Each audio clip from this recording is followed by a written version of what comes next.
They told her she inherited a ghost, a worthless splinter of land hidden in the snow country of northern Vermont.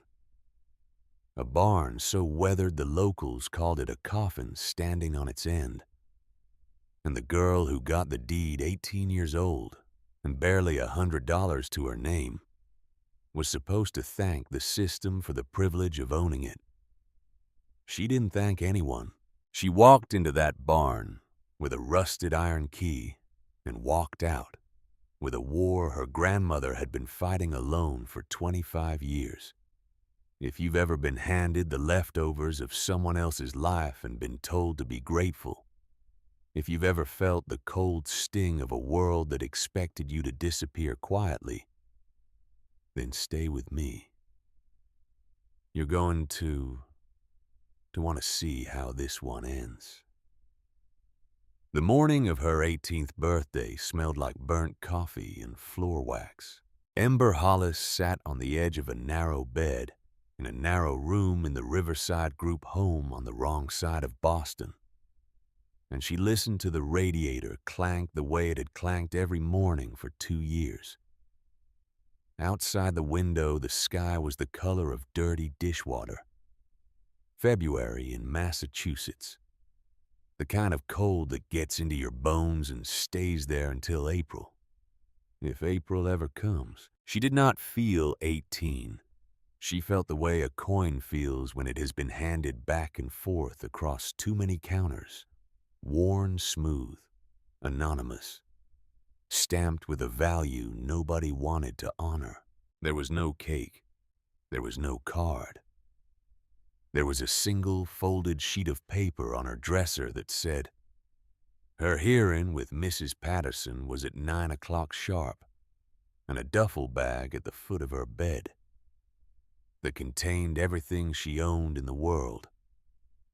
3 shirts, 2 pairs of jeans, a thin gray coat that wouldn't survive a real winter, a paperback novel with a broken spine, a small wooden bird her mother had carved for her when she was 4 years old, the wings smooth from a decade of being held.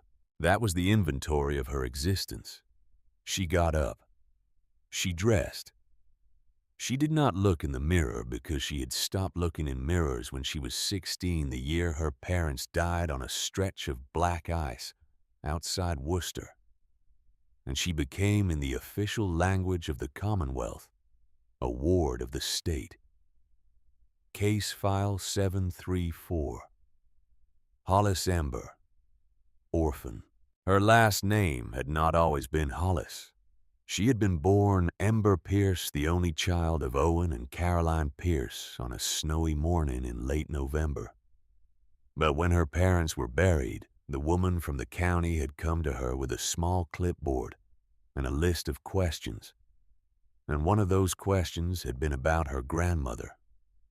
Margaret had given Caroline back her maiden name in the years after the girl's grandfather had died. And Caroline had taken it and had given it to her own daughter on the day she was born, the way a woman passes a small, quiet weapon to a child she hopes will never need to use it. The papers had been filed in the basement of the county courthouse in Worcester. By the time the state of Massachusetts took possession of her, she was Hollis, and she would stay Hollis, and the name Pierce would be a thing. She heard in the mouths of strangers, and would not herself say out loud for almost 2 full years. The hallway smelled like every hallway in every state-run building in America. Bleach and old paint, and the particular sour note of too many young lives crammed into too little space. The other girls were already in the cafeteria.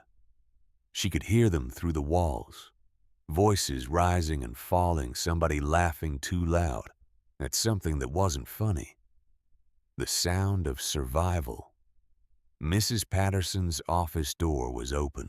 The director of the home was a woman in her mid-50s who had developed over the course of her career a face that could not commit to any emotion.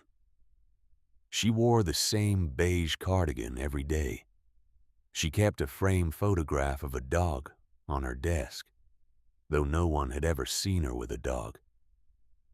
When she looked up at Ember, her eyes did the thing. They always did. They softened for a half second and then closed off the way a shopkeeper closes a register at the end of a long day. "Sit down, Ember." Ember sat. The chair was hard plastic. The desk was particle board. The radiator behind Mrs. Patterson's chair clanked twice and then went silent. Mrs. Patterson reached into a drawer and removed a manila envelope, and she slid it across the desk with the careful, neutral motion of someone handing over a doctor's bill. "This came in from the probate office in Vermont last week," she said. "I wanted to wait until your birthday to give it to you officially." Ember did not touch the envelope. She studied it. It was thin. It looked like the kind of envelope that holds a final notice or a rejection letter or a piece of news that has already finished happening to somebody else. "What is it?" Mrs. Patterson folded her hands. She had practiced this speech, Ember could tell. She had given it to other 18-year-olds in other Februaries, and she would give it to others after Ember was gone. "It's an inheritance." The word landed in the room like a coin dropped on a stone floor. Ember almost laughed. Inheritance was a word for other people. For people with grandparents in framed photographs, on holiday mantelpieces. For people whose families had houses and savings accounts and lawyers on retainer. From who? Your maternal grandmother, Margaret Hollis. The probate court in Stillwater Ridge County, Vermont, has located you as the sole surviving heir. Ember said nothing. Her grandmother was a fog, a scent of soil and lavender. A voice humming a tune Ember could not remember the words to. A woman who, in Ember's understanding of the world, had stopped existing somewhere around the time her parents had stopped existing, and had never made a single attempt to reach her granddaughter in the 2 years she had been sitting in this building, waiting to be claimed. "She's dead," Ember said. It was not a question. "She passed last fall. The will took some time to process. She left you a parcel of land, 1 acre, and a barn." Mrs. Patterson tapped her finger lightly against the envelope. "It's modest, Ember. I want you to be prepared. There is no house. There is no money. There is the land, and there is the structure on it, and there is a small stipend from the state for transitional expenses." Ember opened the envelope. Inside was a folded deed on thick yellowed paper. A single iron key on a ring of tarnished brass, and a typed letter on letterhead from a firm called Ashworth and Sons Development, LLC. She lifted the key first. It was heavier than it looked, cold against her palm. The teeth were uneven and dark with old rust, and the bow was shaped like a 4-leaf clover that someone a long time ago had hammered out of raw iron by hand. She set the key down. She read the deed. 1 acre, north of a town called Stillwater Ridge. Population according to the legal description, 487. She read the letter from Ashworth and Sons. It was 3 paragraphs long.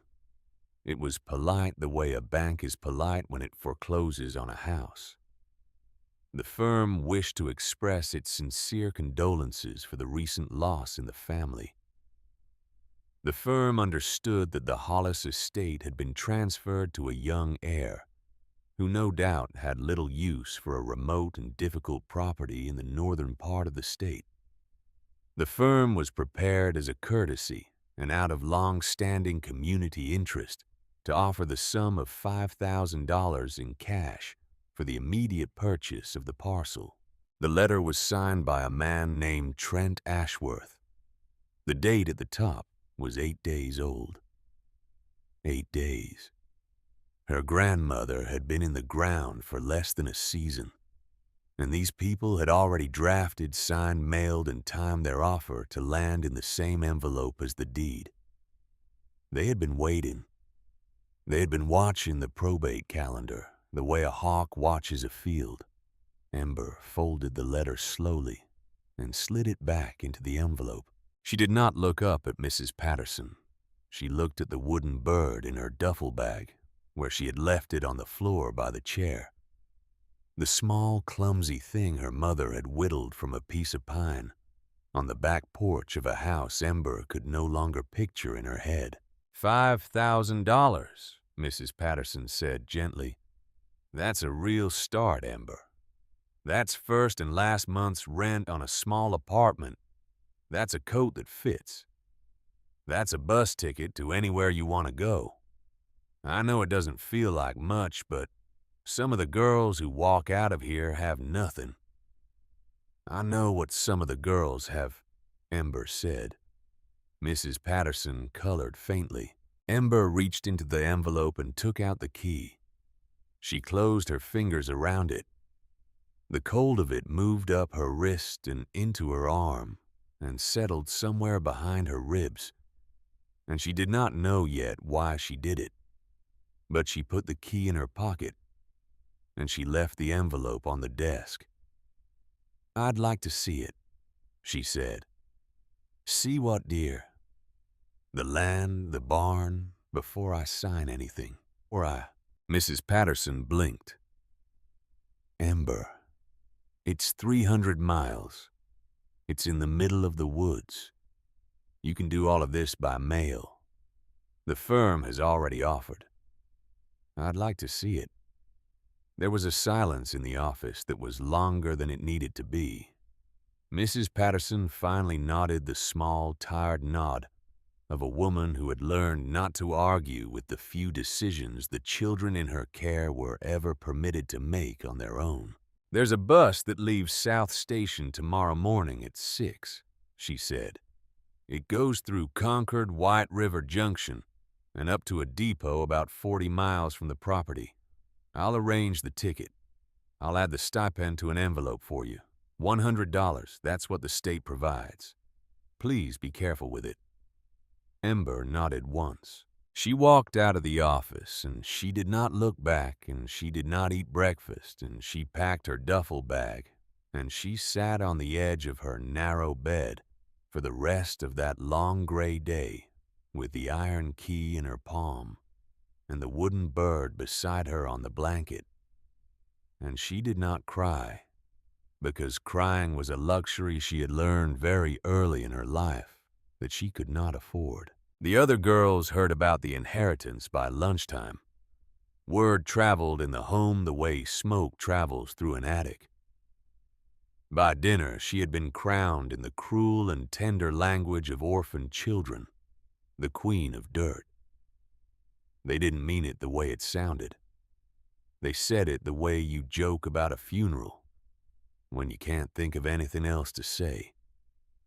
They said it because every one of them was going to walk out of those doors on their own 18th birthday with a duffel bag and $100 and nothing at all. And a girl with 1 acre of frozen mud in the middle of nowhere had, in that moment, the only kingdom any of them were ever going to be given. She did not laugh with them. She did not get angry.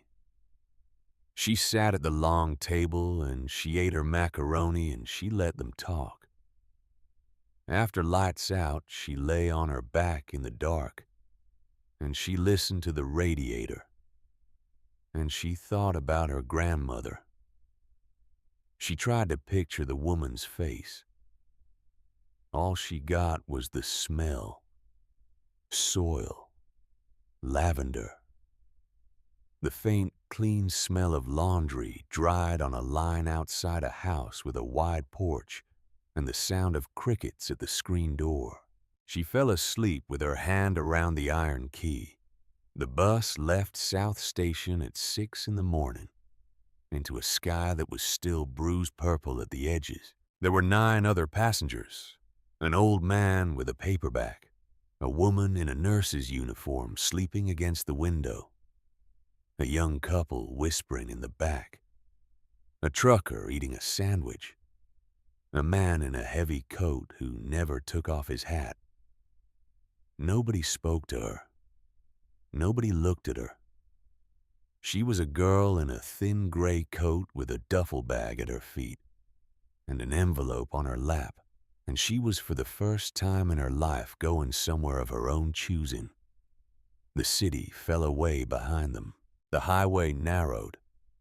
The strip malls thinned. The billboards began to advertise apple orchards and maple syrup and gun ranges. And then the billboards stopped altogether, and the world became a corridor of bare trees and gray sky and long curving stretches of coal-black road. She opened the envelope on her lap, and she read the Ashworth letter again, $5,000. She read it 3 times. She read the firm's address. She read the careful phrasing about community interest and courtesy and immediate purchase. She thought about how an inheritance worth $5,000 does not generate a typed letter on letterhead from a development firm. An inheritance worth $5,000 generates silence. An inheritance worth $5,000 is left to rot in the woods until the county forecloses on it for unpaid taxes. Somebody wanted the land badly enough to type a letter and mail it before the body in the cemetery had settled into the ground. The bus stopped in Concord. The bus stopped in White River Junction. The bus stopped in 3 small towns whose names she did not register.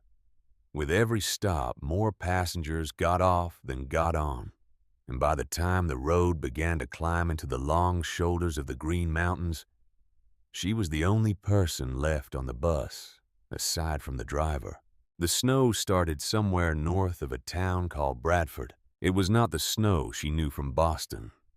It was not the gray slush that piled at the curbs and turned brown by Tuesday. It was a clean, hard snow that fell out of a flat, white sky in straight, even lines, and it covered everything it touched the way a sheet covers a body. The trees were already heavy with it. The road was already losing its edges. The world outside the bus window became a country of pine and white, and now and then a stone wall running through the trees. The work of some farmer 200 years dead, his hands long forgotten, his fences still standing. She watched it for 2 hours. Somewhere in those 2 hours she made a decision. She did not know yet what she was deciding.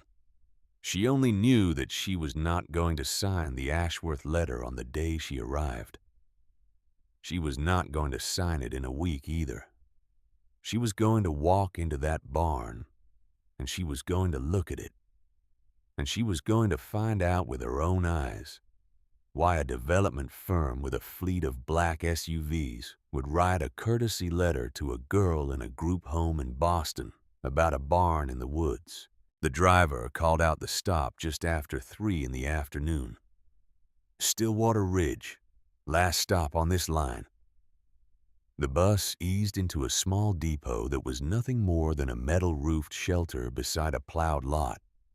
There was no station. There was no agent. There was a hand-lettered sign nailed to a post that said, "Welcome to Stillwater Ridge, population 487.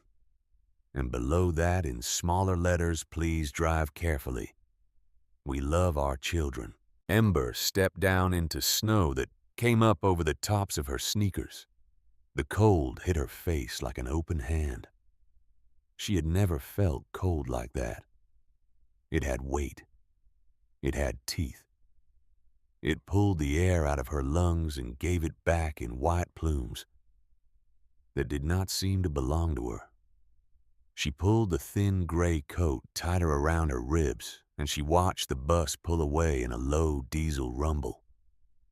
Its red taillights swallowed quickly by the falling snow.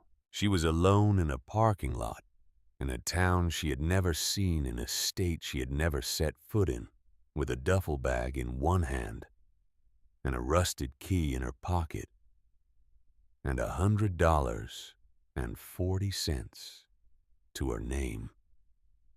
She started walking toward the blinking yellow traffic light that was the only sign of life she could see.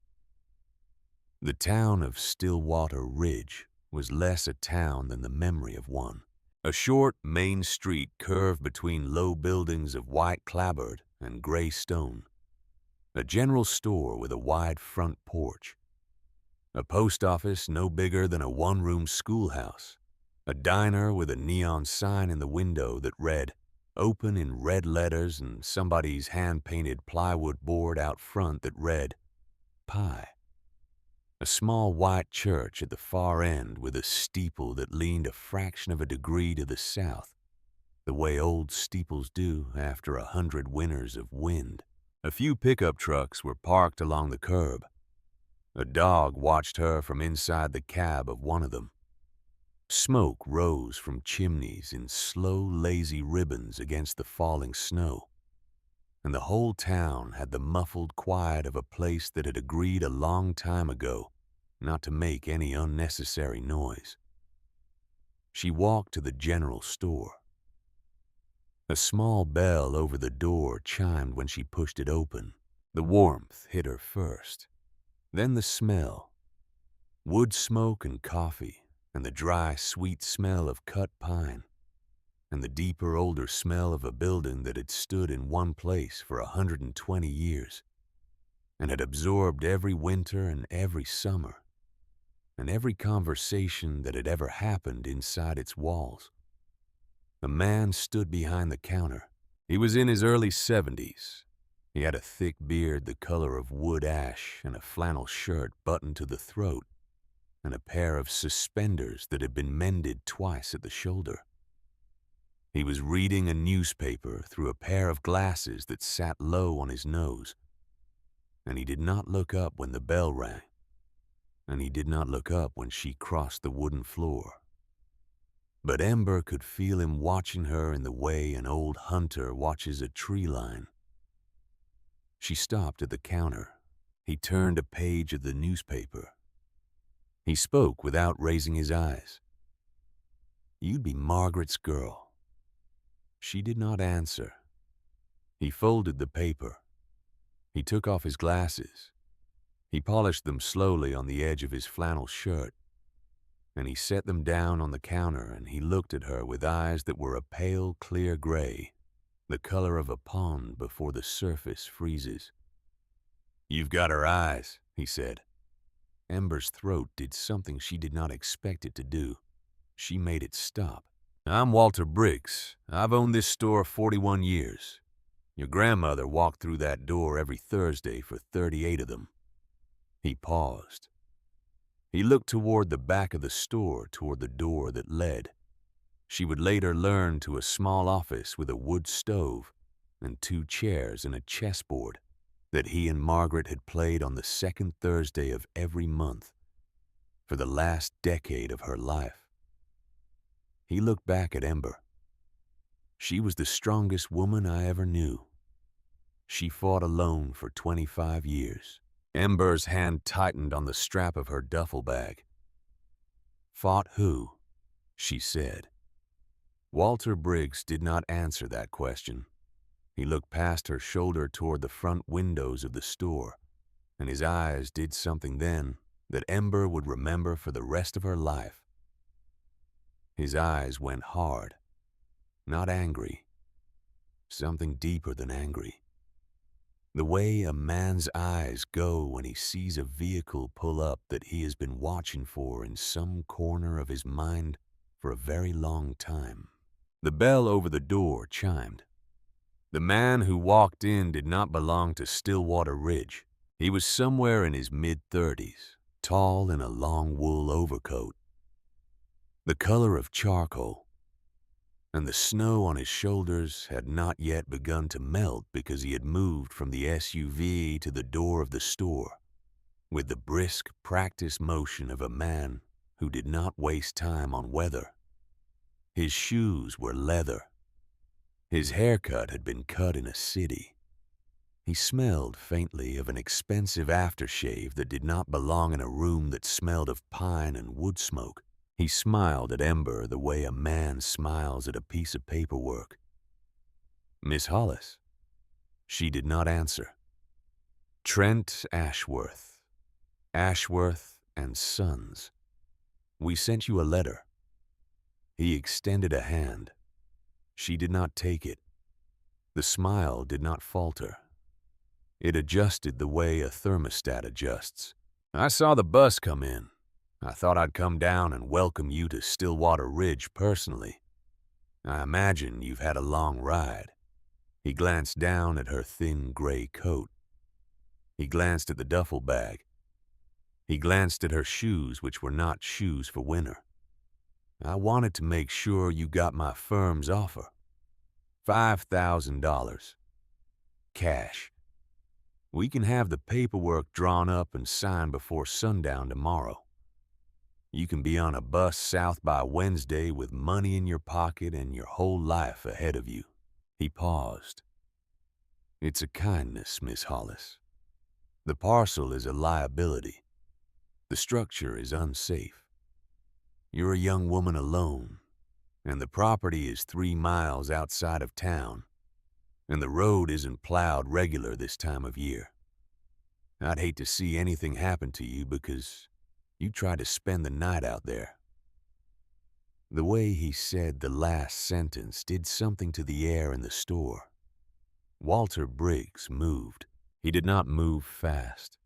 He did not move dramatically. He moved the way an old dog moves when it stands up in front of a child. He came out from behind the counter, and he walked the 4 steps across the worn floorboards, and he placed himself very calmly between Trent Ashworth and Ember Hollis. "Trent," he said. His voice was soft. "The girl just stepped off a bus. She hasn't even had a cup of coffee yet. You go on now. You come back another day." Trent Ashworth's smile did not change. His eyes did. The eyes flicked once over Walter's face, and then over Ember's, and then over the interior of the store the way a man inventories a room he intends to be back in. He reached into his coat pocket. He took out a thick, cream-colored business card. He held it out toward Ember, past Walter's shoulder. "In case you change your mind." Ember did not take it. He set it on the counter beside Walter's reading glasses. "It's the smart play, Miss Hollis. Some inheritances are gifts. Some are mistakes the dead leave behind." The bell chimed. He was gone. For a long moment, neither Ember nor Walter said anything. The store was quiet except for the slow tick of a wall clock and the low whisper of the wood stove in the back room. Walter watched the door for another 5 seconds the way a man watches a snake disappear into tall grass to make sure it does not come back out. Then he turned to Ember. "That family," he said, "has been trying to get your grandmother's land for 25 years. She never sold, not for any price, not for any reason. You hear me, Margaret's girl? Not for any reason." Ember looked at the card on the counter. She did not pick it up. Why? Why what? Why does he want it?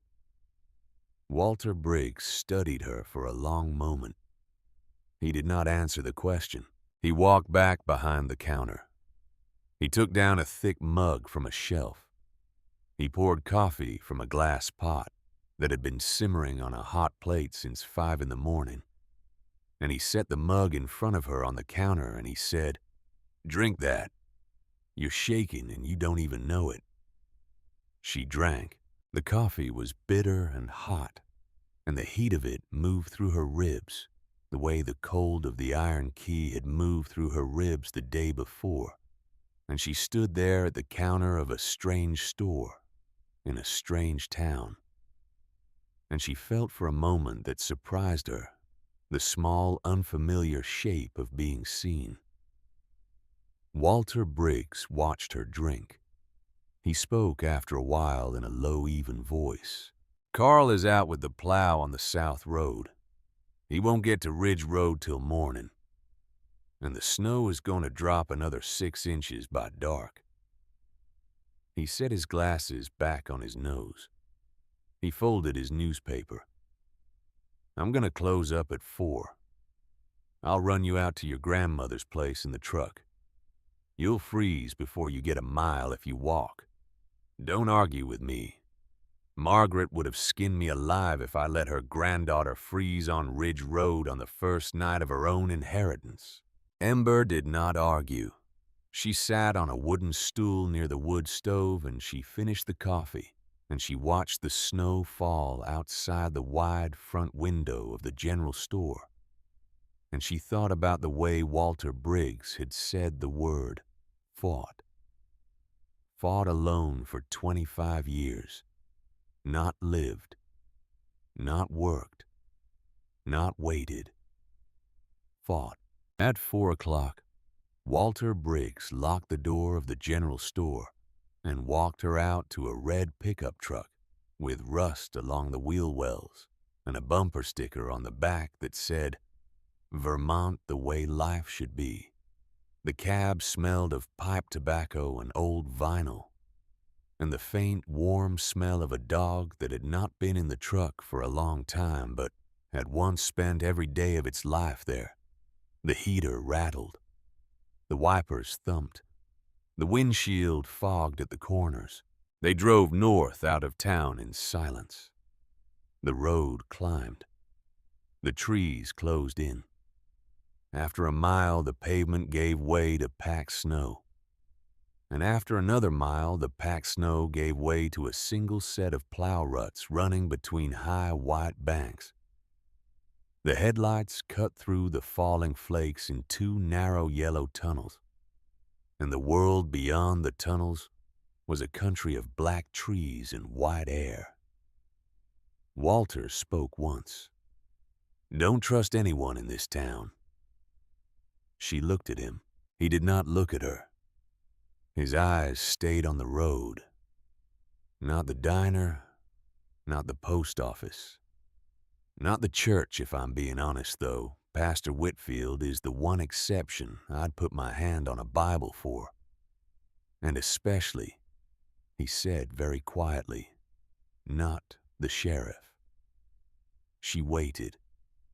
He did not say anything more. The truck slowed. The headlights swung. And there, set back from the road in a clearing that had once been a small farm, half swallowed by snow and pine, and the long, slow patience of a Vermont winter, stood the barn. It was bigger than she had pictured. Much bigger. The roof sagged in the middle like the back of a tired horse. One of the great double doors hung crooked on a single hinge. The clapboards were silver gray with age, the color of driftwood, and the snow had piled in long white drifts against the north wall. There was no house. There had never been a house. There was the barn alone in its clearing, and behind it, the dark wall of pine trees, and above it, the heavy white sky. It did not look like a building. It looked like a thing that had been waiting. Walter put the truck in park.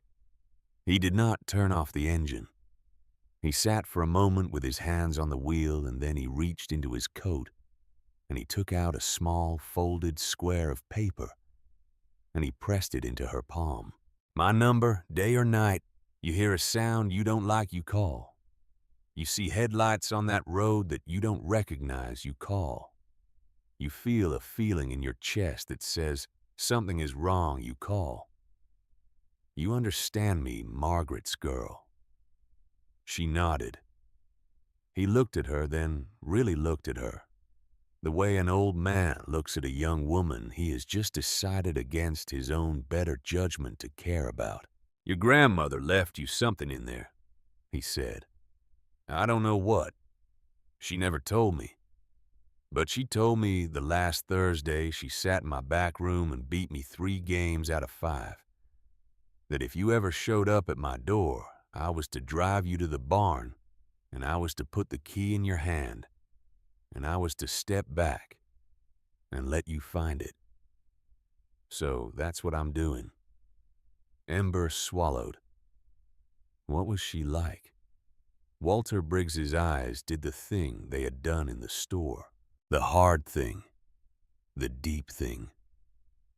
She was the closest thing this town had to a saint, he said, and the closest thing it had to a soldier. And nobody but a handful of us knew the difference. He put the truck in reverse. He waited until she had walked to the smaller side door of the barn, the one that did not hang crooked. He waited until she had pulled the iron key from her pocket, and the headlights of the red pickup truck washed across the silver-gray clapboards and lit her standing there in her thin coat with her duffel bag at her feet. She turned the key. The lock fought her. 25 years of rust and cold. She put her shoulder into it. The mechanism gave with a sound like a small bone breaking, and the door swung inward an inch, then 2, then wide, and a breath of cold, dry air rolled out of the dark interior to meet her, carrying with it the smell of old hay and old wood, and something else, something faint, something almost human, the smell of a person who had spent a lifetime in a room, the smell of her grandmother. Behind her, the red pickup truck backed slowly down the drive. The headlights swept the front of the barn one last time, and then they were gone, and the engine faded into the trees, and Ember Hollis stood alone on the threshold of the only thing in the world that belonged to her. She switched on the small flashlight from her keychain. She stepped inside. The door swung shut behind her with a low, solid sound. The interior of the barn was a cathedral. That was the word that came to her, and she did not know why, because she had never been inside a cathedral. But the ceiling vaulted up into the dark in a way that suggested height she could not measure, and the rafters arched overhead like the ribs of some enormous animal lying on its back, and the thin yellow beam of her flashlight could not begin to reach the far corners. Dust drifted in the beam. The dust moved slowly. It had been moving slowly in that air for a long, long time. She let her eyes adjust. To her left, a row of old animal stalls, their gates weathered to gray. To her right, a jumble of shrouded shapes draped in heavy canvas. The packed earth floor was hard and cold beneath her sneakers. And straight ahead at the far end of the long open space was a wall that did not belong. It had been built inside the barn, a small room framed in dark wood with a single door and a single shuttered window. A workshop, she would learn. A war room. She walked toward it slowly. She kept the flashlight beam low and steady. The dust rose around her ankles as she walked. The cold pressed against her thin coat in a way the cold outside had not. Inside the barn, the air did not move. It was the cold of a stone basement, the cold of a place that has been still for a very long time. She passed the canvas-draped shapes. She lifted the edge of one. Under it was an old tractor. The red paint faded to a dusty pink. The tires flat, the seats split. Under another, a stack of carefully sorted lumber. each piece labeled in a hand she did not recognize, but which she somehow knew. The way you know, the handwriting of someone who has written to you in a dream. Under a third, a workbench. She froze. The workbench was not stored. It was set up. It stood in the open. It faced the wall of the inner room. It was made of heavy oak planks that had been joined by hand. The surface was scarred with the marks of 1,000 small jobs. A vise was bolted to one end. A pegboard rose behind it. On the pegboard, every tool was hung in its place. Wrenches in size order, hammers, chisels, a handsaw with a polished wooden handle, each one outlined in white paint on the board behind it, so that the absence of any tool would be immediately visible. It looked like a workbench in a working shop.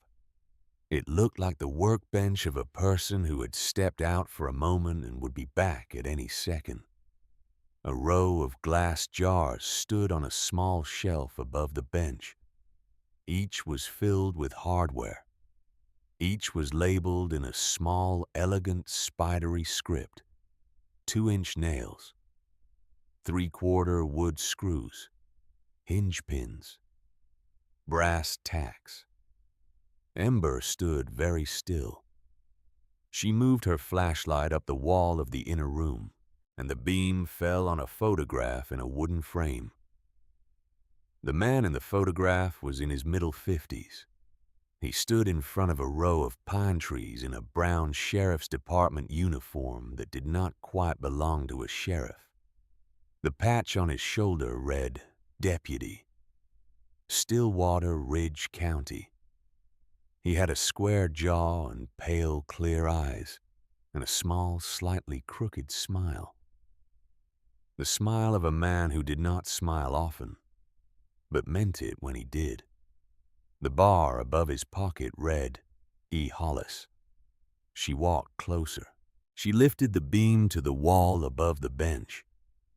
There were 3 more photographs. Her grandmother as a younger woman standing on a porch in a summer dress, with her arms folded across her chest, looking at the camera the way a person looks at a person they love, who is doing something foolish.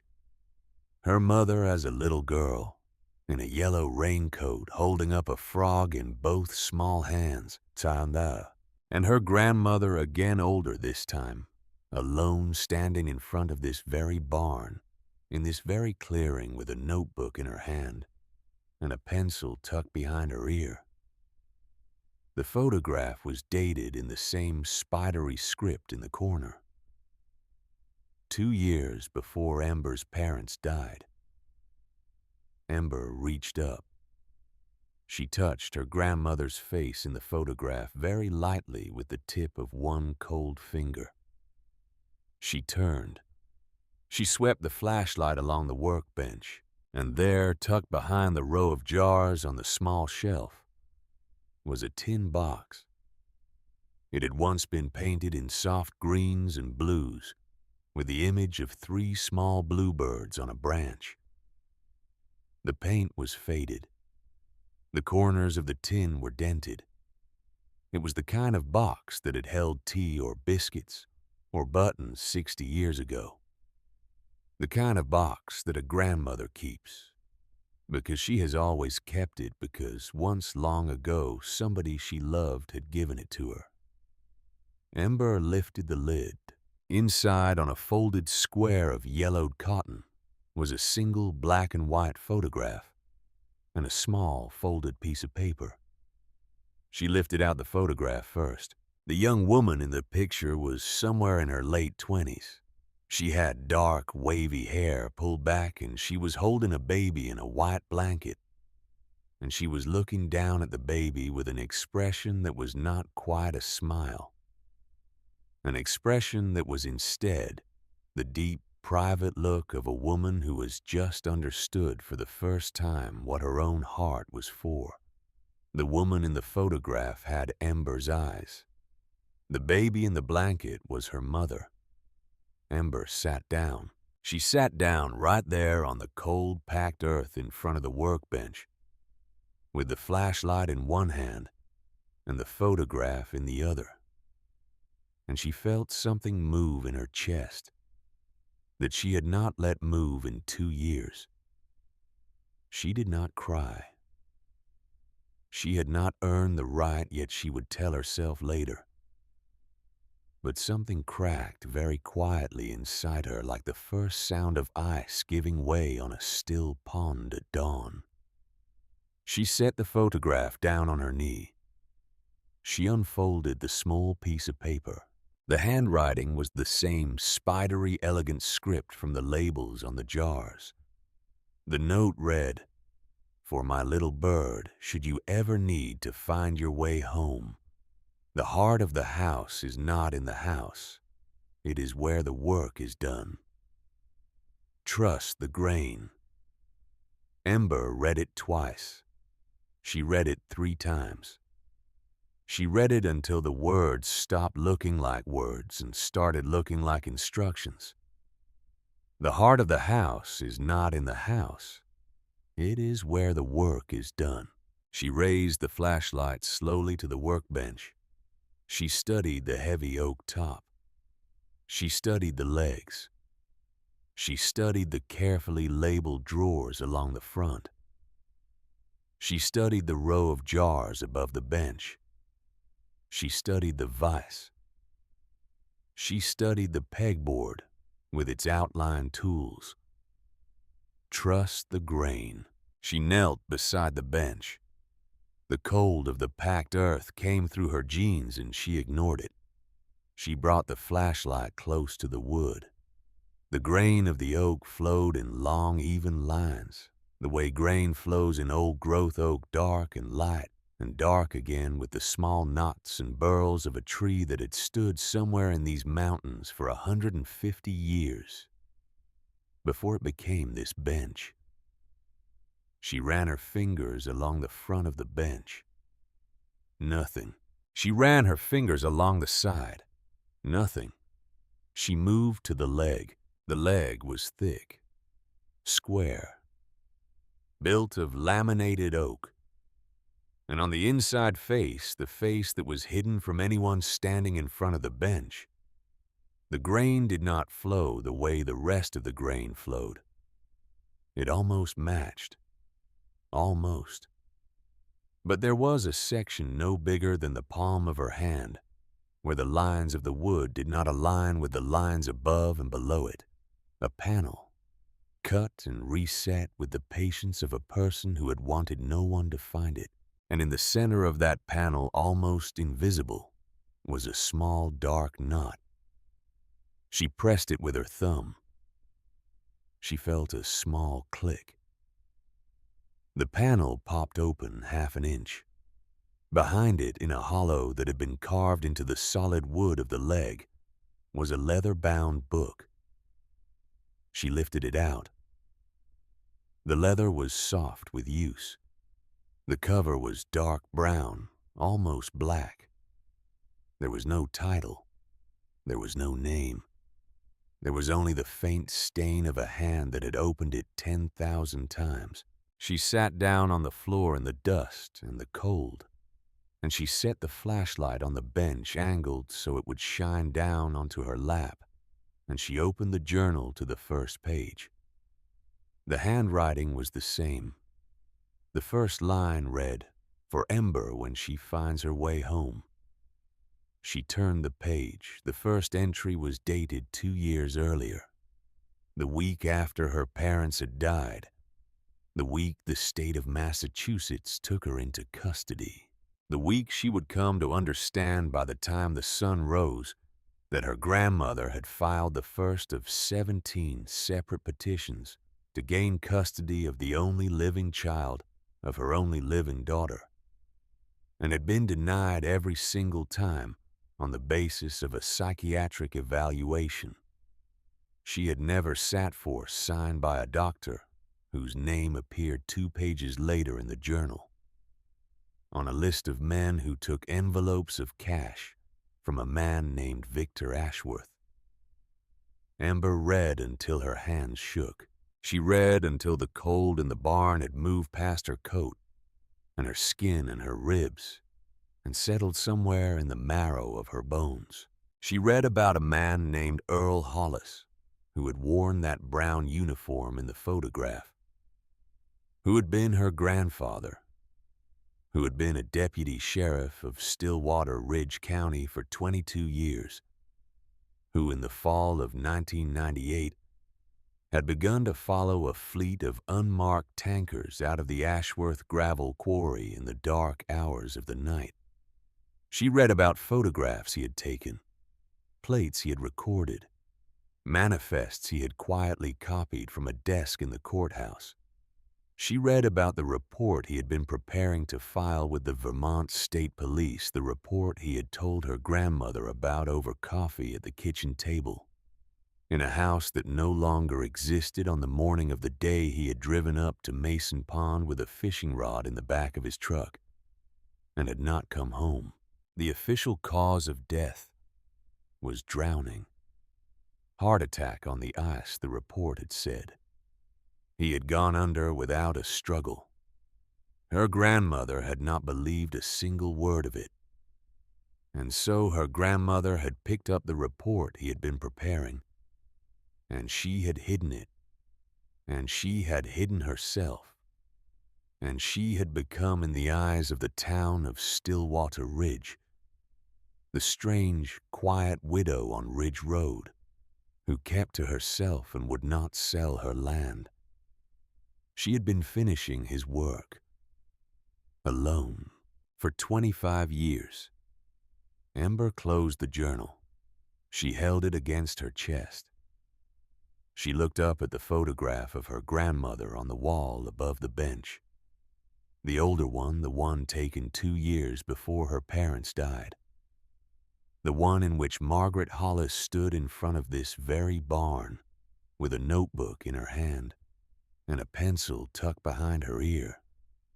Amber's voice, when it came, was very small in the great dark space. "They thought you were alone," she said.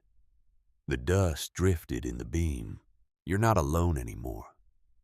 She reached into her duffel bag. She lifted out the small wooden bird her mother had carved when she was 4, the wings smooth from a decade of being held. She walked to the workbench. She set the bird in the center of the bench beside her grandmother's journal, in the soft circle of light from her flashlight. She had carried that bird in her duffel bag for 2 years, and she had never put it down where anyone else could see it. She put it down now. She put it down in the only room in the world where her mother's eyes still lived in a photograph on a wall, and her grandfather's eyes still lived in a photograph on a wall, and the eyes of the woman who had built this room would now, for as long as Amber had hands to keep them lit live too. The bird belonged to this bench.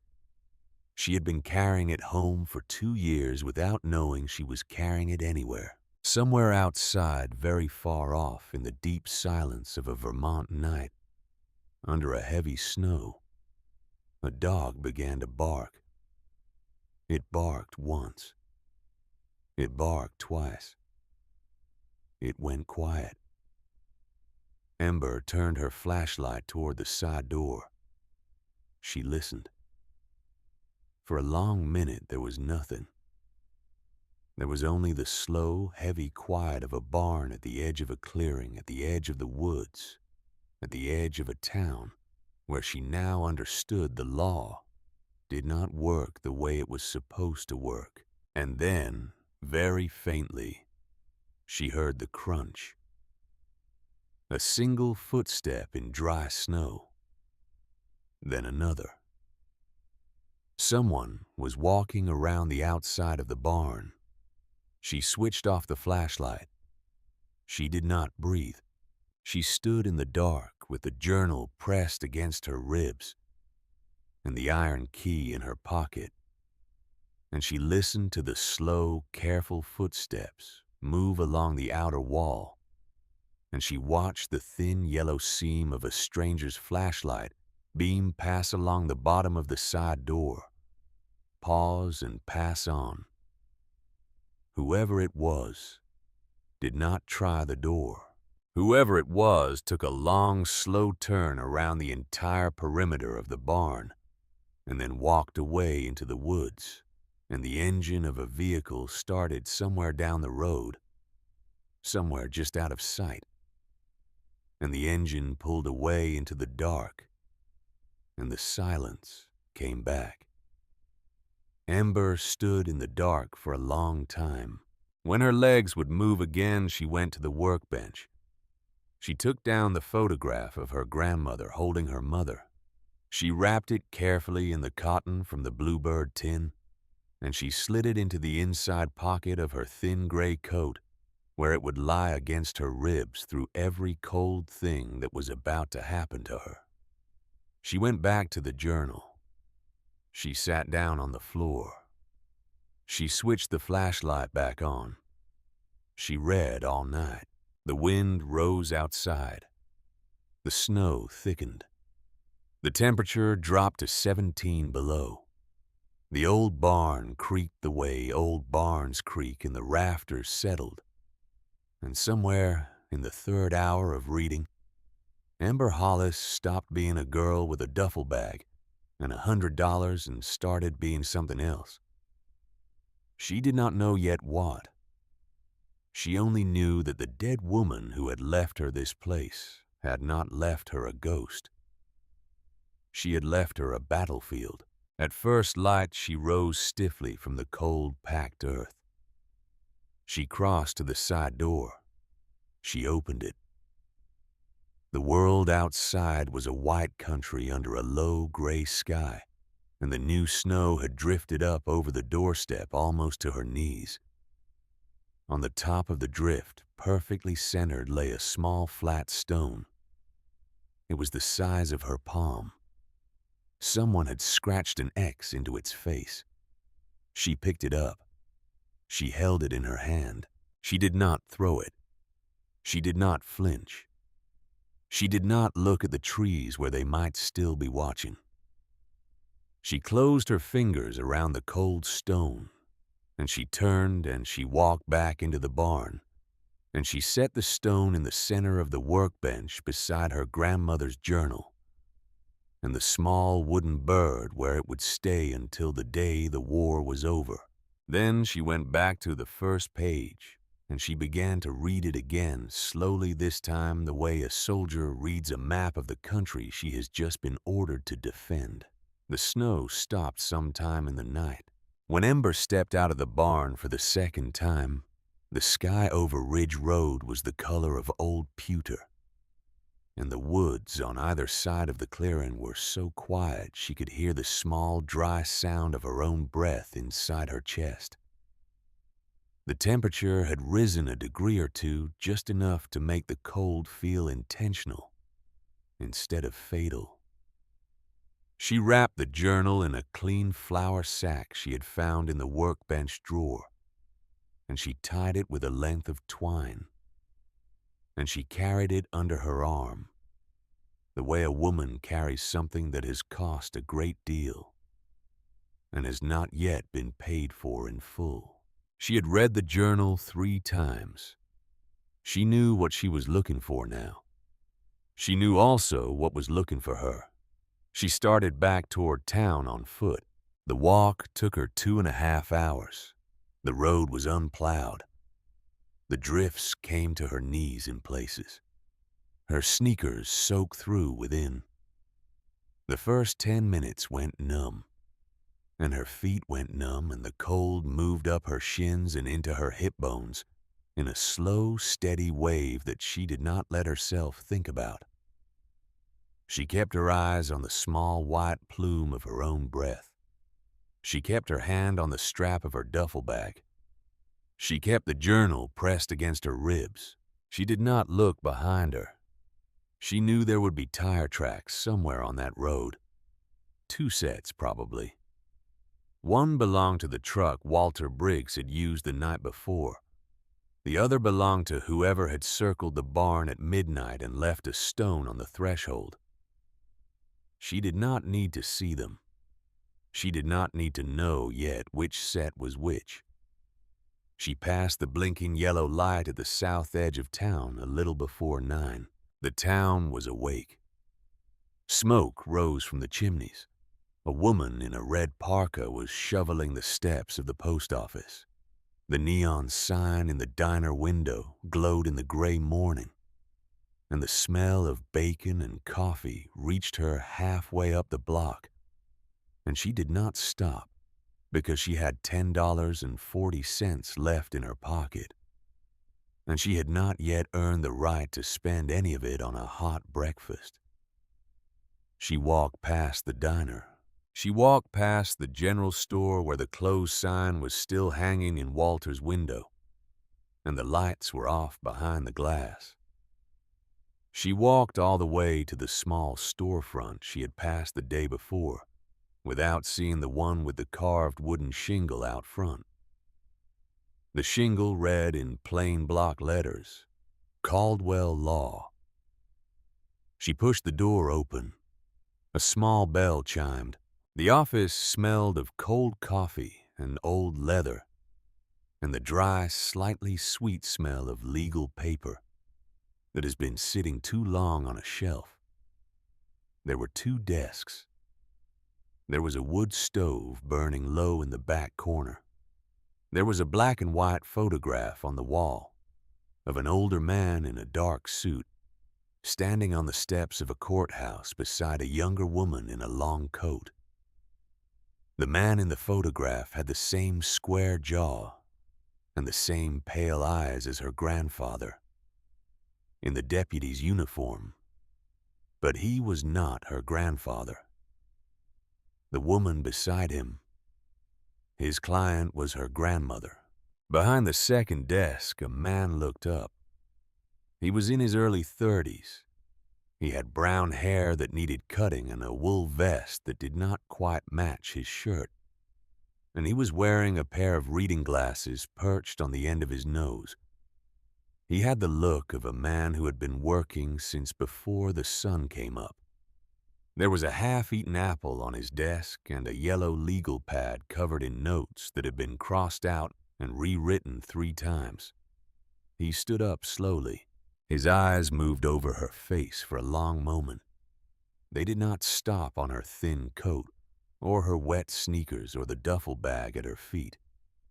They stopped on her eyes. "You're Margaret's granddaughter." It was not a question. "I am." He let out a long, slow breath. It was a breath he had been holding, she realized later, for 2 years. "My name is Silas Caldwell. My father was Margaret Hollis's attorney. He died 5 years ago in what the state of Vermont decided to call a hunting accident." He paused. "I do not believe it was a hunting accident." He gestured at the chair on the other side of his desk. She sat down. He went to the wood stove and added a small piece of split maple. And he closed the door of the stove with his foot. And he came back and he sat down behind the desk, and he folded his hands, and he said very quietly, "I have been waiting for you to walk through that door for 2 years." Ember set the journal wrapped in its flour sack on the edge of his desk. She did not unwrap it yet. She said, "How much did you know?" Silas Caldwell looked at the wrapped bundle. "Some," he said. "Not enough to act on. My father knew most of it. He kept files. After he died, those files were not in his office anymore. Someone had been there before me." He took off his reading glasses. He folded them carefully and set them down on the legal pad. "Your grandmother came to see me on the second Thursday of every month for the last 3 years of her life. She would sit in that chair. She would drink 1 cup of coffee. She would ask me questions. She would not answer mine. She told me the last time I saw her that she had built something my father could not have built. She told me that one day a young woman would come through that door with her mother's eyes, and that I should put down whatever I was doing and listen. He looked at her. I am listening. Ember Hollis untied the twine. She unfolded the flour sack. She set her grandmother's journal on the desk between them, and she placed her hand flat on the cover, and she said the words that had been forming in her throat for the entire walk down Ridge Road in the snow. My grandfather did not drown. Silas did not move. My grandmother was not crazy. His jaw tightened very slightly. My father did not lose control of his car on a stretch of ice in February 2 years ago. He was murdered. So was my mother. So was my grandfather. So I think was your father. She turned the journal toward him. She opened it to a page she had marked with a sliver of pine bark. And this, she said, is the woman who proved it. Alone. For 25 years. Silas Caldwell read for 40 minutes. He did not speak. He did not look up. He turned the pages slowly with the careful, methodical attention of a man who knew that what he was reading was going to be read again someday in a courtroom in Burlington, and that every fingerprint and every fold would matter. Outside the window, the gray morning thickened toward noon. A pickup truck passed on Main Street. A bell chimed somewhere down the block. The wood stove hissed quietly in the back corner of the office, and the snow began to fall again in a thin, steady drift against the glass. When he closed the journal, his face had gone very still. He set both hands on top of it. He looked at her. "Miss Hollis," he said, "I want you to understand something. Yes, this is enough to begin a federal case. It is not by itself enough to win one. Your grandmother understood that.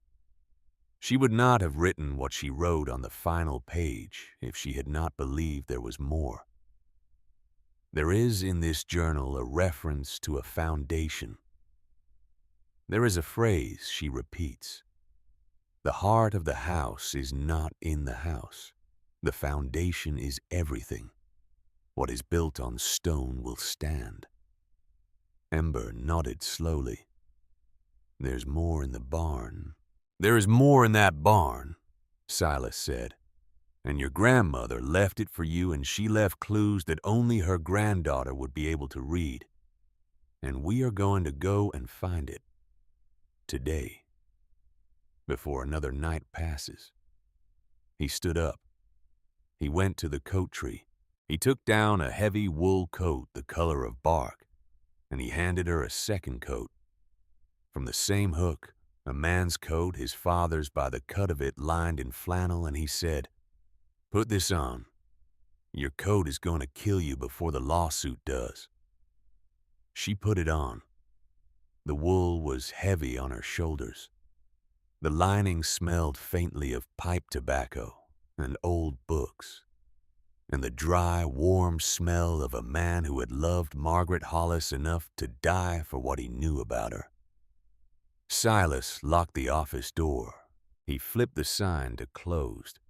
He pulled a battered green truck around to the front of the building, and Ember Hollis climbed into the passenger seat with her grandmother's journal in her lap, and they drove north out of town on Ridge Road for the second time in less than 24 hours.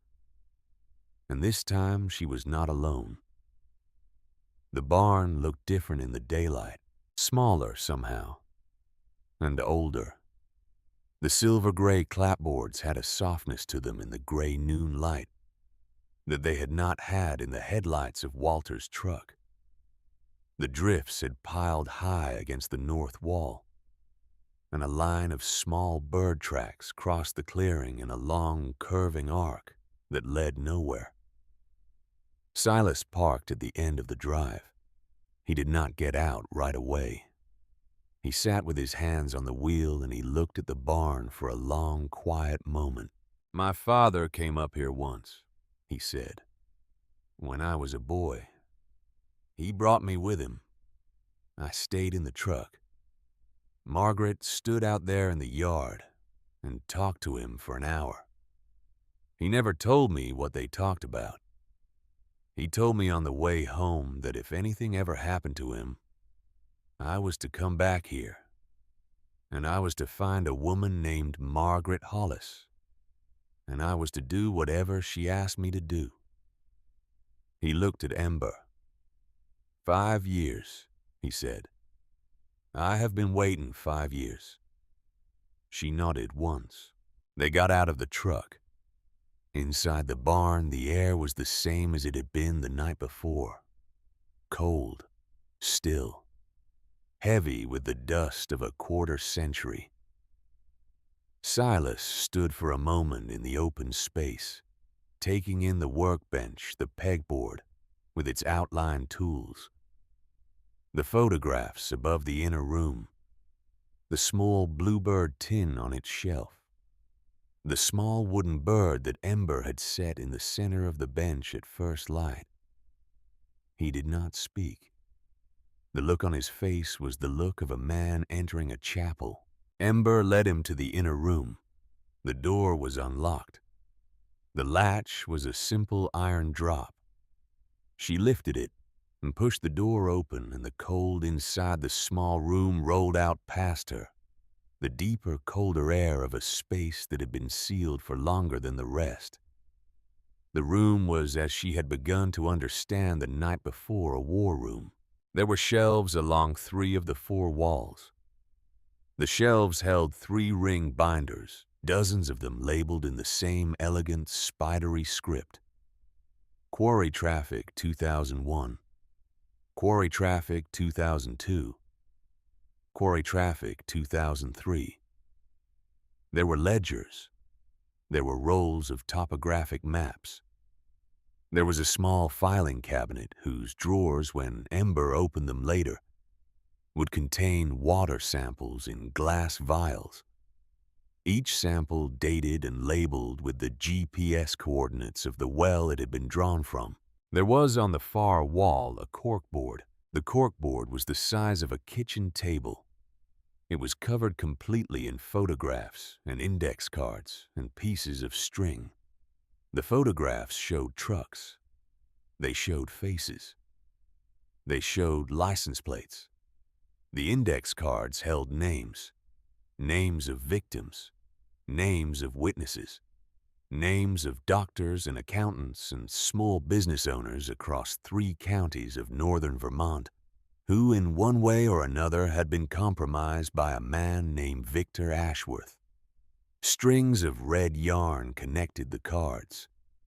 They radiated outward from a single index card in the center of the board, a card that bore in the same handwriting 2 words. The 2 words were Ashworth versus Silas Caldwell, stood in front of the corkboard for a long time. When he turned around, his eyes were wet.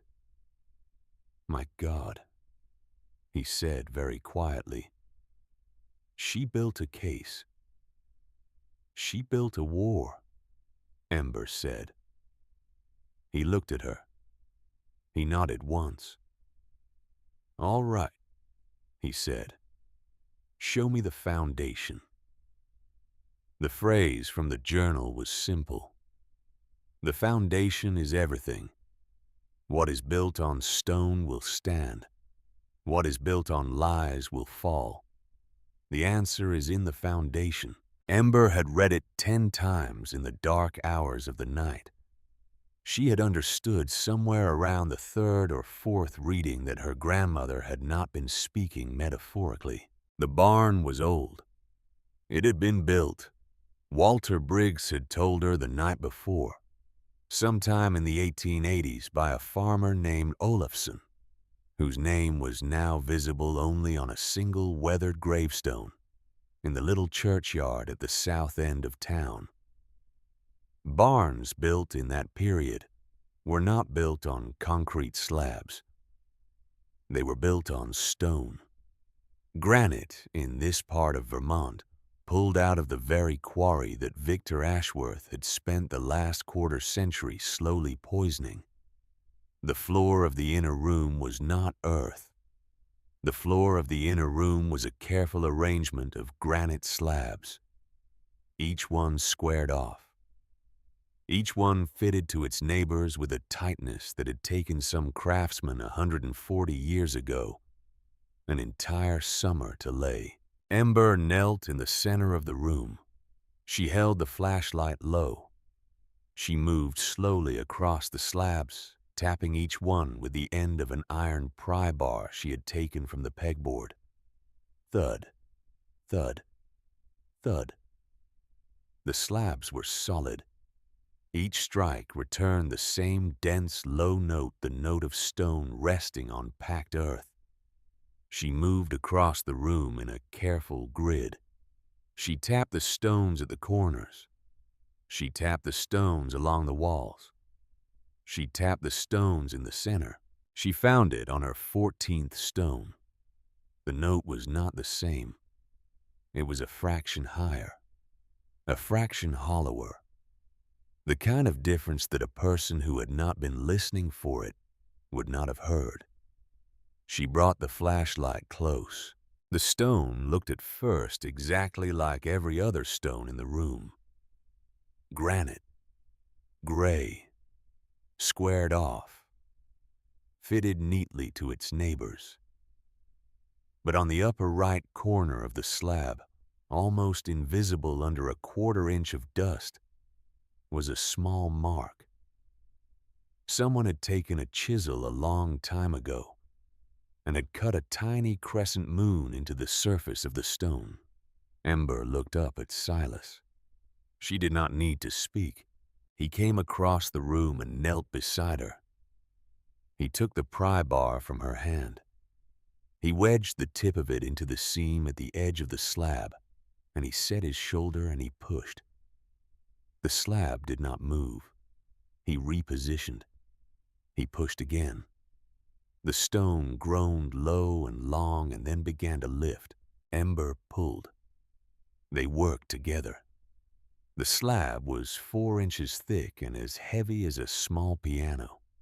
They got it up on its edge, and then they tipped it back, and it came down on the floor beside its hole with a low, solid thud that shook the dust from the rafters.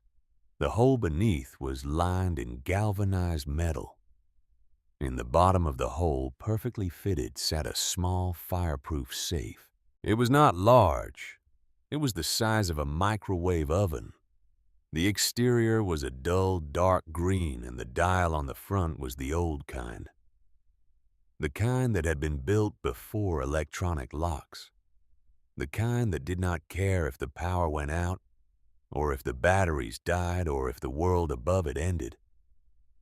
Sitting on top of the safe was a thick, sealed envelope. Across the front of the envelope, in the same handwriting from the journal, was a single word. The word was Ember. She lifted the envelope first. Her hands were steady. She did not know why her hands were steady. She had expected when this moment came to be shaking. But her hands were as steady as the hands of her grandmother. In the photograph above the workbench, the hands of a woman holding a baby in a white blanket and looking down with the deep, private look of a person who had just understood what her own heart was for. She slid her thumb under the flap. The wax cracked. She opened the envelope. There were 6 pages inside. The handwriting filled them on both sides. At the top of the first page, the date was October 11th the year before, 11 days before her grandmother had died. She read the first sentence aloud. "My dearest Ember." She had to stop.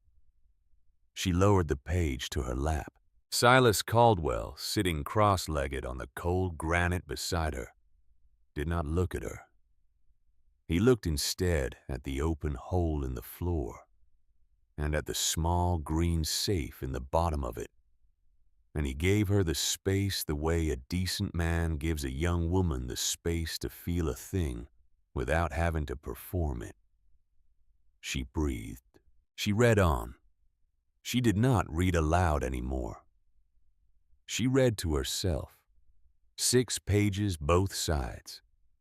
She read about a man named Earl Hollis, who had been the deputy sheriff of Stillwater Ridge County for 22 years, who had been a man of plain habits and plainer convictions, who had, in the autumn of 1998, begun to follow a fleet of unmarked tankers leaving the Ashworth gravel quarry between 2 and 4 in the morning, and who, on the 15th of November of that year, had driven up to Mason Pond at first light to think about how to file a report that would not be intercepted by his own department. He had not come home. The official cause of death had been listed by the new sheriff, a man named Boyd Marlowe, who had been appointed to fill Earl Hollis's seat within 90 days, and who, the letter explained without quite saying it, was first cousin to a young man, at the time named Victor Ashworth. Ember turned the page. She read about Owen Pierce. Owen Pierce was her father. Owen Pierce had not been a good man. The letter did not flinch from this. He had been a charming man, in the way some men are charming, and he had been weak in the way many charming men are weak. And he had run up a debt to Victor Ashworth that he had no means of paying off. And Victor Ashworth had used that debt as he used the debts of so many men as a leash. Owen Pierce had run errands. Owen Pierce had moved unmarked envelopes between addresses. Owen Pierce had on one occasion that Margaret Hollis had documented with a date and a witness statement, and one of the binders on the shelves of the war room helped to load a tanker truck at 3 o'clock in the morning in the back lot of the quarry. But Owen Pierce had loved his wife, and Owen Pierce, in the weeks before he died, had told his wife the truth. He had told her, the letter said, that he was going to drive to the regional FBI office in Albany on a Monday in February 2 years ago. He was going to walk in. He was going to ask to speak to a federal agent. He was going to bring with him a list of dates and a list of names, and he was going to put it on a desk in Albany, and he was going to ask for protection for himself and his wife and his 16-year-old daughter. He had told this to Caroline on a Friday. On Saturday, his brake lines had been cut. On Saturday night, on a stretch of black ice on Route 9 outside Worcester, the only car the Pierces owned had gone off the road into a stand of trees and had not come out, and the state of Massachusetts had ruled it a tragic accident, and the case file had been closed within 90 days. Ember read this paragraph 3 times. She did not cry. She breathed. She turned the page. The letter went on. She read about her grandmother's 17 petitions for custody. She read about the doctor who had signed the false psychiatric evaluation, a man named Holloway, whose name appeared again in the journal as a recipient of regular payments from a man named Victor Ashworth. She read about the years of waiting. She read about a small white envelope every Thursday morning for 2 years that her grandmother had carried into a small post office in a town to the east and had mailed to a girl who had never seen any of them, because someone in the system, the letter said gently, had been intercepting the mail. The last full page of the letter was a choice. You will find the letter said that in the safe below this letter There is a small lockbox containing $75,000 in cash. It is yours. It has been yours since the day you were born. I saved it for you over 25 years. There is enough there for you to disappear into a city of your choosing and to live modestly but safely for a long time. You are 18. You have done nothing wrong. You owe this family no further blood, my little bird. If you choose to take the money and to walk away from this place, no one in this town who knew me will think less of you. I will not think less of you. I am gone, and I will not know. And the dead, my darling, have no claim on the living, or, the letter said, or you will choose the second path. In the safe below this letter, alongside the money, you will find a waterproof portfolio that contains a copy of every piece of evidence I have gathered over the last 25 years. Photographs, manifests, water samples, ledgers, the names of every man and woman in this region who has been broken by Victor Ashworth and his sons. You will also find a small USB drive that contains video of Victor Ashworth taken from the loft window of this very barn in the autumn of 2019, in which he stands beside a tanker truck at 3 in the morning and gives the order to dump. If you choose the second path, the letter said you will take this portfolio to a young attorney in town named Silas Caldwell, the son of my friend Howard Caldwell, who was murdered 5 years ago for caring about us. You will sit in his office. You will put the portfolio on his desk. You will say to him in your own words what kind of woman your grandmother was, and you will begin a war that may take a year of your life and may break your heart and may put you in real and continuing danger. You will not be alone, the letter said. Look in the church. The last sentence of the letter was a single line. Whatever you choose, my brave little bird, I have loved you every day of your life. Your grandmother, Margaret. Ember folded the letter. She sat for a long time with the pages in her lap. She did not cry. Not yet. Not here. Not on a cold stone floor in front of a man she had known for 2 hours. There would be a time later in the dark of the barn when she would let herself. But this was not that time. She handed the pages to Silas Caldwell. She said, "Open the safe." The combination was her mother's birthday, June 4th.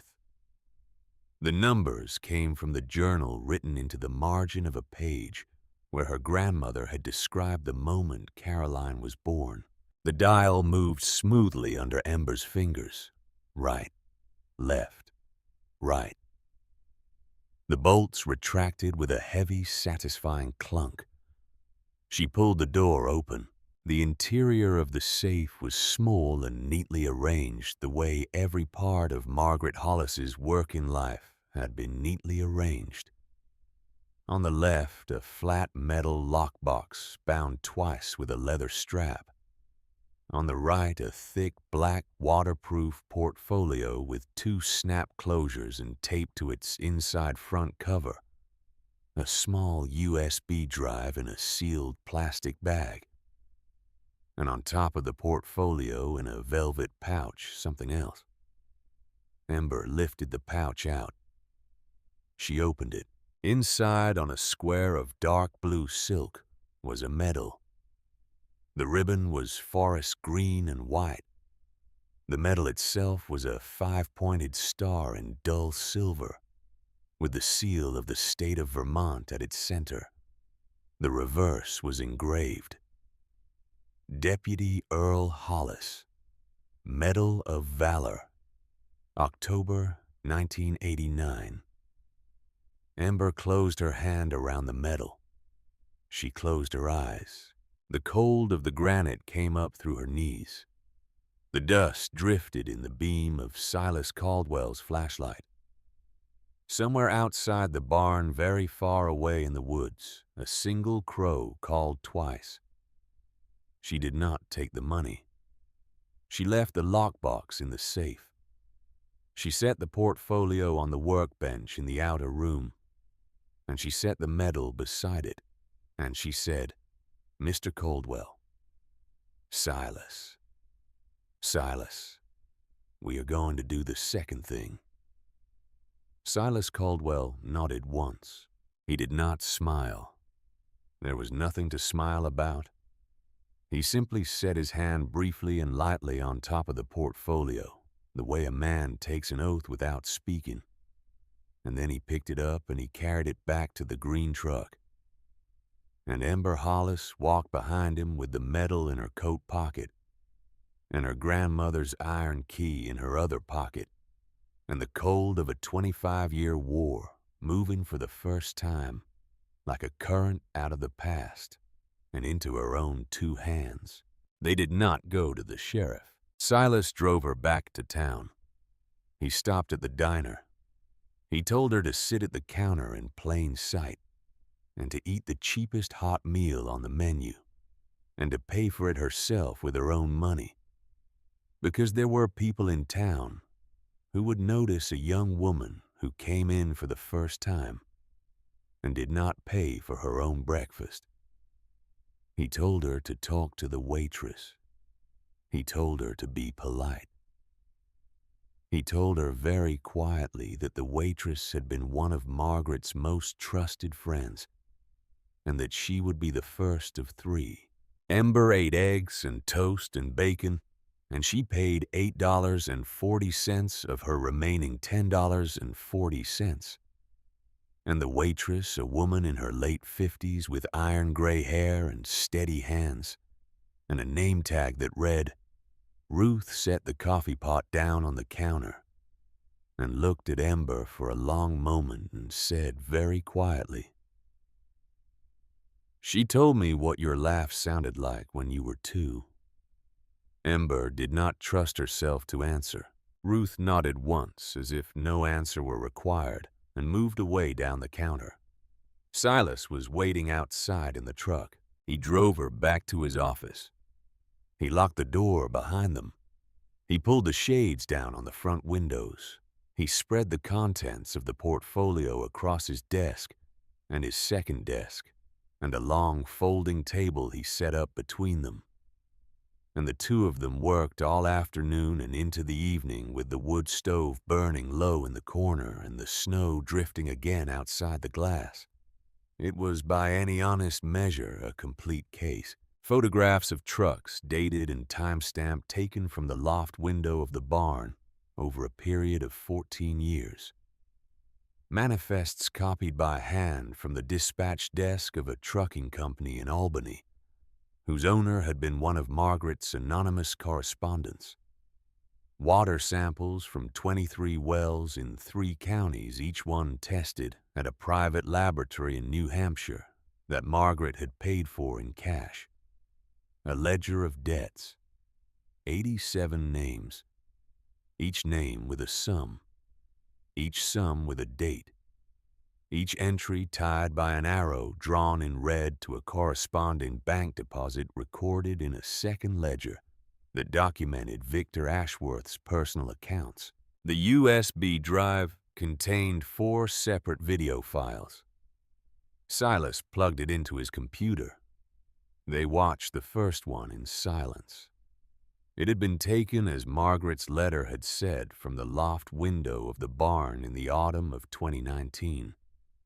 The camera was steady. The lens was good. The night was clear. In the middle of the frame, in the lot of the Ashworth quarry beside an unmarked tanker truck, a man stood with his arms folded across his chest, talking to 2 men in coveralls. The man with his arms folded was Victor Ashworth, The audio, picked up by a directional microphone Margaret had built herself out of a parabolic dish and parts from an old hearing aid, was scratchy but clear. His voice on the recording said, "Run 2 tonight. Same as last week. Same place. If anybody asks, you were never here." Silas paused the video. He looked at Ember. He said, "This is enough." She nodded. "This is enough to begin," he said. "This is enough to take to the regional FBI field office in Burlington. This is not by itself enough to win. You understand what I'm saying. They will fight us. They will fight us very hard. They will spend a great deal of money to discredit you. They will leak your case file from the group home. They will say things about your grandmother that you will not want to hear. They will say things about your father that are partially true. They will not stop until they are stopped." He paused. "Are you ready for that?" Ember looked at him. She thought about the stone on the doorstep of the barn that morning. She thought about her mother in the white blanket. She thought about the medal in her pocket. She said, "I am ready." He nodded. He stood up. He looked at his watch. "It is 6 o'clock, he said. "It is a Tuesday. There is a man in this town named Mason Tate. He drives a snowplow for the county. He was by everything I have ever heard from your grandmother one of her oldest neighbors. He used to play cards with your grandfather. If anybody in this town can swear under oath to what kind of man Earl Hollis was, it is Mason Tate. I'm going to drive out to his place tonight. I'm going to ask him to come in tomorrow morning and give a sworn statement to me here on tape. With that and the portfolio, I can be in Burlington by Thursday." He looked at her. "You should not stay at the barn tonight." Ember did not answer right away. She thought about the workbench. She thought about the corkboard with its red strings. She thought about the photographs on the wall of the inner room.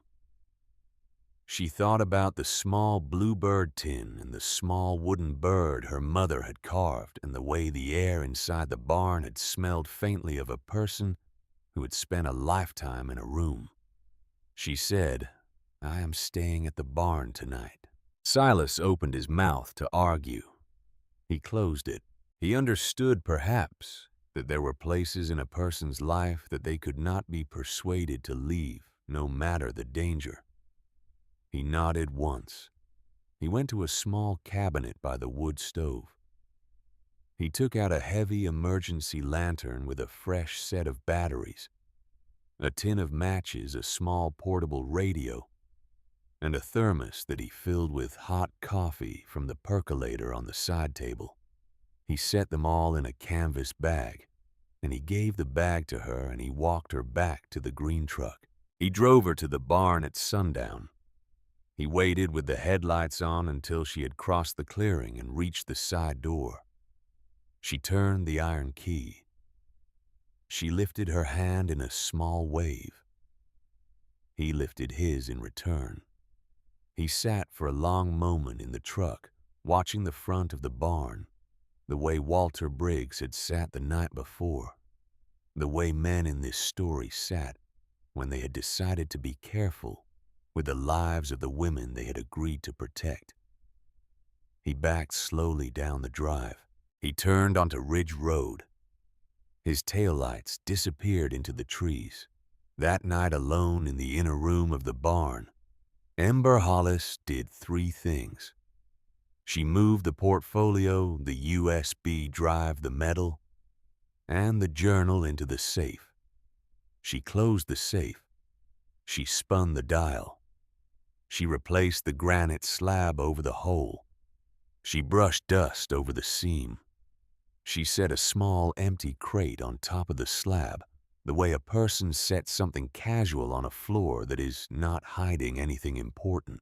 And then she sat down with the emergency lantern at the workbench, and she opened the small portable radio Silas had given her, and she tuned it to the local AM station out of Burlington. And she let the low voice of a late-night talk show host fill the great dark space of the barn, because she did not want tonight to fall asleep in a silence that someone could walk through. She slept on a folded canvas tarp behind the workbench with the iron pry bar within arm's reach. She woke once around 2 in the morning. She did not know why she had woken. She lay very still. She listened. She heard the slow, soft sound of an engine somewhere far down the road. Not on Ridge Road itself. On a sidetrack, maybe. A logging trail.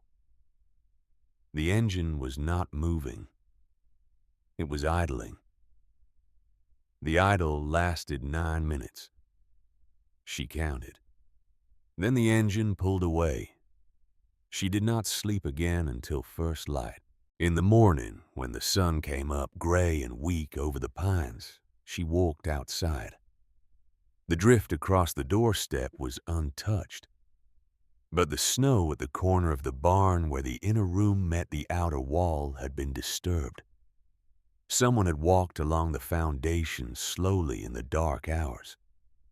Someone had paused at the southwest corner. Someone had knelt. The print of a knee was still visible in the powder. Someone had been listening to the wall. Ember stood in the cold morning light, and she looked at the print, and she understood in a way she had not understood the day before that she had been right about one thing. The men hunting her did not yet know where the foundation was, but somebody had told them sometime in the last 12 hours that there was a foundation. And there were only 3 people who had been told that. She drove the iron pry bar into the snow beside the knee print like a flag, and she went back inside the barn to wait for Silas Caldwell. By the time his green truck came up Ridge Road 2 hours later, she had already opened the safe again twice, just to be sure the portfolio was still inside. It was. What was not inside when she opened it a second time was the USB drive. The sealed plastic bag was still taped to the inside front cover of the portfolio. The bag was empty. She stood in the inner room of the barn with the empty plastic bag in her hand and the cold of a quarter century of her grandmother's work pressed against her ribs. And she understood in the slow, steady way that grown women come to understand the worst things that the safe had been opened in the night. The safe had been opened, and the combination had not been forced, which meant that someone who knew the combination had been here, which meant that someone who had been told the combination had been here, which meant... Ember closed her eyes. She thought about a green truck.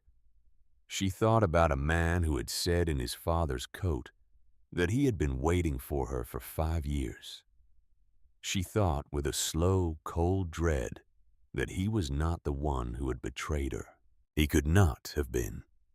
He had not yet known where the foundation was. She had not yet shown him. He had been in his office when she had moved the granite slab. That left 2 men, Walter Briggs and Mason Tate, the snowplow driver who had played cards with her grandfather, the man Silas Caldwell had driven out to see the night before at sundown, to ask him to come in this morning and give a sworn statement under oath about the kind of man Earl Hollis had been. Mason Tate, she would learn within the hour, had not come in. Mason Tate had not answered his phone. Mason Tate's truck was no longer in his driveway. And by the time the green truck of Silas Caldwell pulled up in front of the barn, with the snow falling again in a soft, steady drift over Ridge Road, Mason Tate, the man Margaret Hollis had once trusted enough to invite to her kitchen table, was already across the Vermont line, sitting in a back booth at a roadside diner in upstate New York with an empty plastic bag in his coat pocket and a USB drive sewn into the lining of his glove, waiting for a phone call that would tell him where to deliver it. In the corner of the inner room on the workbench, beside the journal and the medal, and the photograph of a young woman holding a baby in a white blanket, and the small wooden bird her mother had carved. The small flat stone with the X scratched into its face sat exactly where Ember Hollis had left it the morning before. She picked it up. She closed her hand around it. She turned to Silas Caldwell, who had just stepped through the side door of the barn with his face the gray color of a man who had already been called by the same waitress. Ember had spoken with the day before the woman named Ruth, the first of three who had heard from her cousin, who plowed the eastern road that Mason Tate's truck had gone south through Newport at 4 a.m. with the headlights off, and a passenger she did not recognize riding in the cab beside him. Ember held up the empty plastic bag. She did not need to speak. Silas Caldwell closed the side door of the barn behind him very slowly. He set his hand on the iron drop latch. He said in a voice that was not the voice of the young lawyer she had met the day before, but the voice of a man who had just understood finally and completely that he was at war. "Miss Hollis, we are going to need help." Ember looked at him. She looked past him through the crackboard above the side door at the gray morning sky over the clearing. She thought about the last line of her grandmother's letter. Look in the church. She slid the empty bag into the inside pocket of the wool coat that had once belonged to Howard Caldwell, and she walked past Silas to the door of the barn, and she said, without turning around, "I know where to start." The walk to the church took 20 minutes. Ember went on foot. Silas Caldwell did not argue. He understood by then that there were certain steps in this story that the granddaughter of Margaret Hollis was going to take alone on her own 2 feet, in a coat that did not belong to her, through a snow that did not belong to her, in a town that had been waiting for her, without knowing her name. She went down Ridge Road, and she went past the diner, and she went past the post office, and she went past the general store where the closed sign was still in the window, and Walter Briggs's red truck was no longer parked at the curb, and she did not stop, and she did not look in. She turned at the south end of Main Street, where the road bent toward the old cemetery, and she walked the last 3 blocks of her life as a child, along a sidewalk that nobody had shoveled in a snow that had risen to her shins. The small white church at the end of the road was older than the town around it. It had been built in 1812 out of clapboard pine that had been milled from the hills behind it, and the steeple, which had been struck by lightning twice in 200 years and rebuilt both times by hand, leaned a fraction of a degree to the south.